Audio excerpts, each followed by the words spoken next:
On a sun-kissed Sunday afternoon in South London, England completed a feat that seemed barely conceivable several months prior. In a year that had witnessed a calamitous batting collapse at Sabina Park and the damaging Peterson-Moore split, Andrew Strauss led a resurgent England to a 2-1 Ashes victory over an Australian side still desperately attempting to navigate its way through a transitional period. For England came nationwide adoration unseen since its last triumph over Australia in 2005. For the Baggy Greens came a dramatic slide to 4th place on the Test rankings and questions over leadership, selection and direction. The choice to stage the Ashes opener in Cardiff was a controversial one, but few walked away from the Welsh capital disappointed. England began the match strongly, taking advantage of an inexperienced Australian bowling attack. However, the tourists responded with a resounding first innings total of 6 declared for 674, featuring centuries by Simon Katich, Ricky Ponting, Marcus North and Brad Haddin. England's top order faltered in the second innings, and Australia, led by Ashes rookie Ben Hilfenhaus and Nathan Horrocks, looked poised to make an early strike in the series. But Paul Collingwood had other ideas, circling up 245 balls en route to a determined 74 and coaxing the tail to carry on the fight into the final session. England's resistance looked to have petered out when their final pairing James Anderson and Monty Panesar were called to the crease. But despite the best attempts of Australia's bowlers, the England pair survived through a tense 69 deliveries and 49 minutes to save the match for the hosts. The final session was not without its controversy, with England sending out Bilal Shafiat and Steve McCaig, the England 12th man and physiotherapist, on several occasions in an apparent time-wasting tactic. Ricky Ponting criticised England's gamesmanship in the aftermath of the match, although Andrew Strauss defended his team's tactics. Australia arrived at Lord's disappointed at their failure to clinch victory in Cardiff, but buoyed at the prospect of playing at a venue where they had not tasted defeat in 75 years. But it became apparent from the outset of the second test they would not have things their own way, as Andrew Strauss and Alastair Cook combined for a 196-run opening partnership. Strauss went on to compile a first-day 161 and capitalised on the profligate Mitchell Johnson, who sprayed the ball alarmingly and leaked runs at more than 6 per over.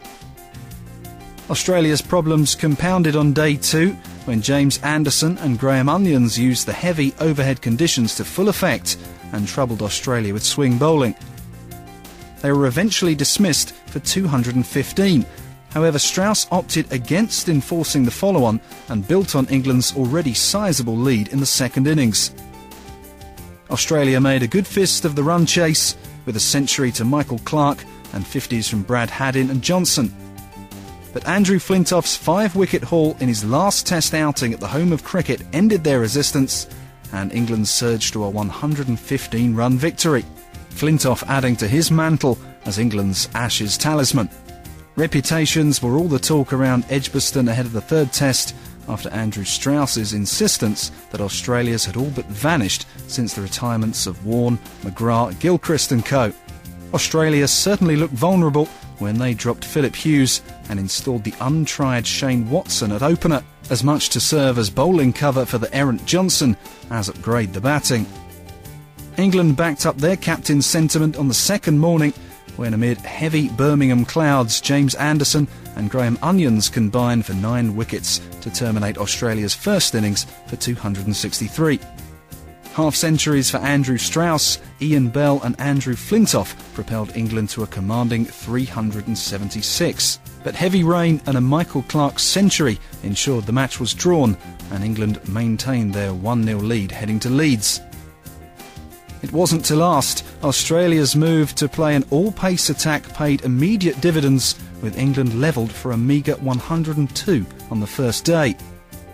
Stuart Clark excelled in his first appearance of the series with 3 wickets, but it was Peter Siddle who proved the chief destroyer with 5 English scalps. A century to Marcus North, 93 to Michael Clarke and a dashing 78 to Ponting allowed Australia to drive home their advantage with a first innings riposte of 445. The match ended well inside day 3 as the hosts capitulated for 263 to hand Australia a resounding innings and 80-run victory. Mitchell Johnson's 5 wickets provided Australia with hope that a man regarded as their spearhead at the beginning of the tour had finally found his range heading into the Ashes decider at the Oval. The odds were stacked against England. Following their heavy defeat at Headingley, England required victory at the Oval to reclaim the urn, while Australia needed only a draw. In desperation, Jeff Miller's selection panel turned to a debutant in Jonathan Trott to replace the badly out-of-form Ravi Bopara in what represented a major gamble. But from the outset, England looked a different side to the one that was routed in Leeds.